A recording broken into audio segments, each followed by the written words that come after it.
नमस्कार, आप देख रहे हैं सुदर्शन न्यूज़ और मैं हूं आपके साथ श्रुति ध्यानी। आज हम बात करेंगे हमारी भाग दौड़ बड़ी ज़िंदगी के बारे में, जिसमें हम भूल जाते हैं कि हमारी मंजिल क्या है।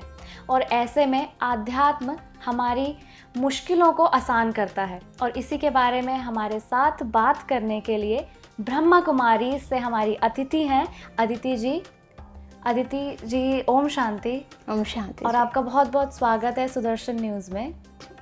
मैं आपसे जानना चाहूँगी कि क्या आज के समय में भी शांति और स्थिरता संभव है हमारे जीवन में?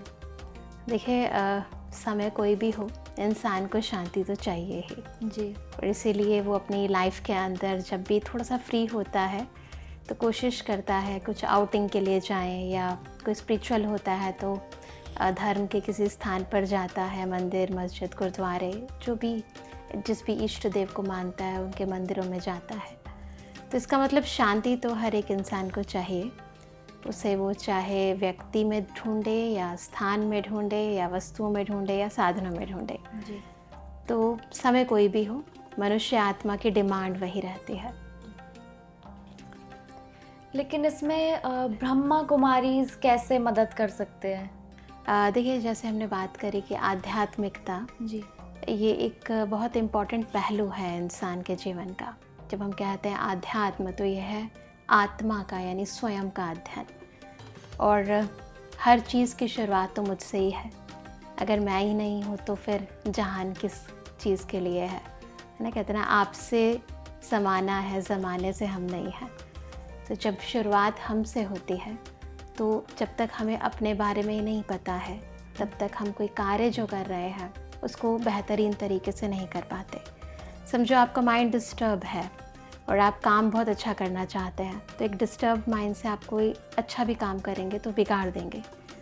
अगर हम हर रोज़ सुबह उठते ही अपने आप को एक सम्मान दें, है ना, दूसरों से मिलने से पहले खुद से मिल लें, है ना। मीटिंग चीज़ों से होती है, साधनों से होती है, व्यक्तियों से होती है, उन सबसे मिलने से पहले ये मिलन केवल शारीरिक तौर पर नहीं होता, मानसिक तौर पर भी मिलन होता है।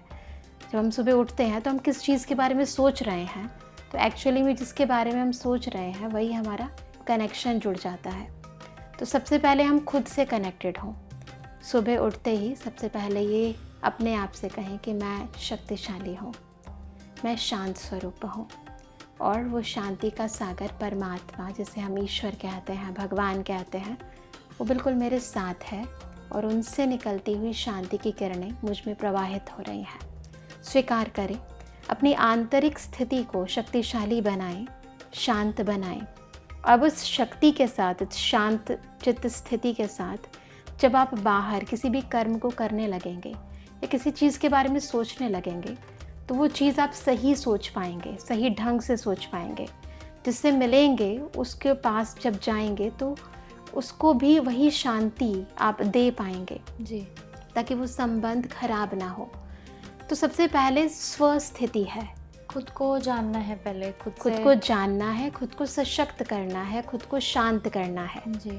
क्योंकि अगर आपकी आंतरिक स्थिति स्टेबल होगी, शांत होगी, जी। तो फिर परिस्थिति जो कि बाहर से आ रही है वो चाहे कैसी भी हो, फेवरेबल हो या अनफेवरेबल हो, है ना, आपके हित में हो या अहित में हो, कुछ भी हो, उससे कोई फ़र्क नहीं पड़ेगा। क्योंकि आप अंदर से स्टेबल हो तो आप सामने वाले व्यक्ति को सही कर सकते हो, विपरीत परिस्थिति को भी अपने फेवर में कर सकते हो। जी। तो इसीलिए हमारा सारा ध्यान, सारा फोकस खुद पर होना चाहिए। छोटी चीज़ों को ना सोचकर कुछ बड़ी अपने आंतरिक स्थिति को। क्योंकि अच्छा। हम जब ये सोचते हैं ना कि मैं तो एक लड़की हूँ या मैं तो एक एम्प्लॉय हूँ, तो ये जो है ना, ये स्वमान को नीचा कर देते हैं। जी। लेकिन जब मैं भगवान की बच्ची हूँ, है ना, उनकी बच्ची हूँ, वो शांति के सागर हैं, तो शांति मेरे अंदर भी है। जी। तो इसीलिए मैं शांत स्वरूप हूँ। वो सुखों के सागर हैं, सुखों के स्रोत हैं, तो मैं भी सुख की स्रोत ना सही परंतु सुख स्वरूप तो हूँ, क्योंकि उनकी संतान हूँ। तो वो प्यार के सागर हैं, तो मैं भी मास्टर प्यार की सागर, या फिर कहेंगे मैं प्रेम स्वरूप तो हूँ। तो यानी ईश्वर का कोई ना कोई अंश या उनकी जो क्वालिटी है, उनके जो गुण हैं, वो आप में भी समाहित अपने आप फील करोगे। लेकिन जैसे आपने बताया कि हम खुद से ये बोलें ये सब चीज़ें, लेकिन हम खुद को जान रहे हैं, इसमें कहीं हम संन्यास या फिर दुनिया से दूर तो नहीं हो जाते? ये सब चीज़ें हम दुनिया में हर परिस्थिति को डील करने के लिए कर रहे हैं। अलग ही रहना है तो फिर आपको इन शक्तियों की क्या ही ज़रूरत है। लेकिन मनुष्य आत्मा इस कर्म क्षेत्र पर कर्म कर रही है, हमेशा कर्म कर रही है, व्यक्तियों के कांटेक्ट में आ रही है। नेगेटिव एनर्जीज आपके चारों ओर हैं, तो उनको आप वो चीज़ें आप पर हावी ना हो, उन चीज़ों का प्रभाव आपके ऊपर ना पड़े, इसके लिए ज़रूरी होता है कि आपकी स्वयं की स्थिति शक्तिशाली रहे। जी। ना, जैसे आप घर से बाहर निकलते हैं तो कहते हैं कि अच्छा खाना खा के जाओ। यदि आप अच्छा भोजन करके जाएंगे तो फिर बाहर जो है, अगर कुछ ऐसा होता है, आप अनेक लोगों के कांटेक्ट में आते हो, इम्यूनिटी डाउन हो सकती है आपकी। हॉस्पिटल्स जाते हैं लोग, आसपास कहीं बीमार होते हैं तो बैक्टीरिया वायरस अटैक कर सकते हैं। तो अगर पहले से अच्छा खाना खाया होगा, पौष्टिक आहार होगा, तो बॉडी इम्यून रहेगी, तो उन चीज़ों का प्रभाव नहीं पड़ेगा। ऐसे ही हम अपने मन को शक्तिशाली करने के लिए मन को ये श्रेष्ठ स्वमान देते हैं, अच्छे विचार देते हैं, ताकि बाहर जो मानसिक तौर पर इंसानों की जो अंदर की जो स्थिति है, क्योंकि इंसान दूसरे के लिए कोई अच्छी भावनाएं नहीं रखता है आजकल। कहीं ईर्ष्या है, कहीं द्वेष है, कहीं नफरत है, तो उनके वशीभूत होकर हम एक दूसरे के संबंध में आते हैं। तो नेगेटिव एनर्जीज़ का प्रभाव आपके माइंड पर ना पड़े, आपकी बुद्धि पर ना पड़े, आपके अंतर की शक्ति क्षीण ना हो, उसके लिए आपके मन को तैयार होना ज़रूरी है ना। जी। तो इसलिए हम अपने आप को सम्मान देते हैं। तो जो हम ये ऑरा बोलते हैं कि हमें ये सब चीज़ें इफ़ेक्ट नहीं करेंगी, क्या ये वही ऑरा होता है? हाँ, ऑरा जनरेट कैसे होता है? हाँ। ऐसे ही होता है ना, जैसे आप अपने मन में शुद्ध संकल्प जनरेट करते हो। जी। वो शुद्ध संकल्प शुद्ध वाइब्रेशंस क्रिएट करते हैं। तो वो लड़ते हैं नेगेटिविटी से और हाँ, वो शुद्ध वाइब्रेशंस जो हैं, वो एक वाइब्रेशन से वायुमंडल बनता है। हाँ जी। तो वो पॉजिटिव एनर्जी का वायुमंडल बनता है। तो उसके अंदर जब नेगेटिव एनर्जी कोई आने का भी सोचती है या कुछ आने लगती है, तो उसका इफ़ेक्ट आप पर नहीं पड़ता। सिमिलरली जैसे आप मंदिर है, गुरुद्वारे हैं, हम उन्हें सुरक्षा स्थान क्यों समझते हैं नेगेटिव एनर्जी से? क्योंकि वहाँ पर सारा दिन ईश्वर की बातें होती हैं, जी। उन्हीं के गुणों का गान होता है। वहाँ कोई नेगेटिव बातें नहीं सोचता है, अच्छा सोचता है, शुभ सोचता है, सबका कल्याण सोचता है, गुणगान चलता रहता है। अब वही गुणगान, वही पॉजिटिव एनर्जी अच्छा सोचकर अपने लिए और दूसरों के लिए यदि आप अपने मन में सदा क्रिएट करते रहेंगे, तो डेफिनेटली अगर बाहर कुछ ऐसा नेगेटिव होगा भी तो आप पर उसका इफ़ेक्ट नहीं पड़ेगा। जी। तो यानी कि ध्यान और राजयोग से सच में इंसान के जीवन में असर पड़ता है। बहुत असर पड़ता है, पर बहुत ज़्यादा असर पड़ता है। आपसे भी कुछ आपका व्यक्तिगत अनुभव जानना चाहूँगी इस पर।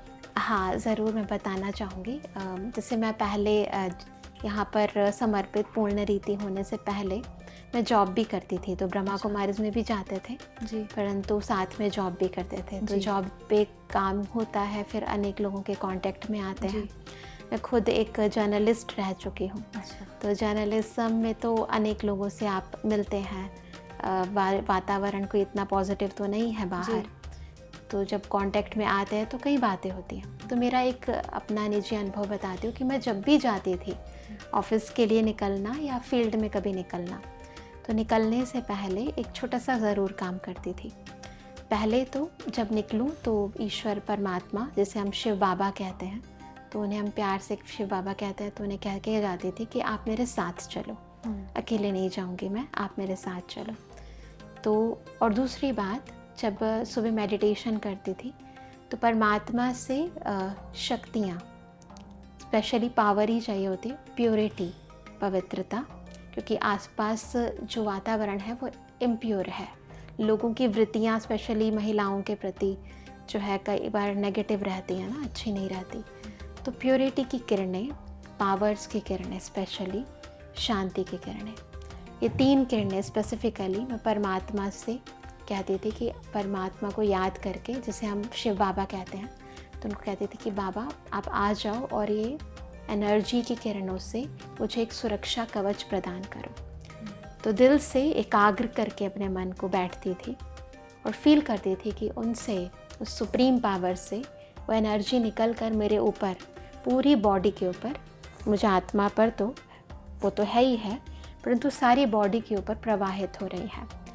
और धीरे धीरे बॉडी से वो एनर्जी निकलते हुए मेरे चारों ओर एक बहुत सुंदर प्योरिटी का, पावर का, शांति का सुरक्षा कवच बनाती जा रही है। मैं उसको फील करती थी और उस कवच के साथ ही जब भी कहीं जाती थी बिल्कुल मुझे ऐसा फील होता था कि वह हमेशा एक बहुत ही सुंदर सुरक्षा कवच के अंदर, एक प्रोटेक्टिव शील्ड के अंदर सुरक्षित हूँ। और हमेशा फील करती थी जब भी कहीं जाना होता था, किसी से बात करना होता था, तो पहले मैं परमात्मा को याद करके, जैसे हम शिव बाबा कहते थे, तो उन्हें कहती थी आप मेरे साथ हो जाओ, तो अब मैं नहीं, आपको बोलना है, आप देखो क्या बोलना है इनको। मैंने अपनी लाइफ में यही फील किया कि हमेशा वो मुझे एक्यूरेट गाइडेंस देते थे। मुझे फील होता था कि एक सुप्रीम एनर्जी हर पर मेरे साथ है। और इसीलिए ही थैंक्स टू बाबा मैं आज भी कहती हूँ कि कभी भी कोई नेगेटिव इंसिडेंट मेरे साथ नहीं हुआ, पूरी की पूरी मेरी जर्नलिज़्म करियर में और उसके बाद भी।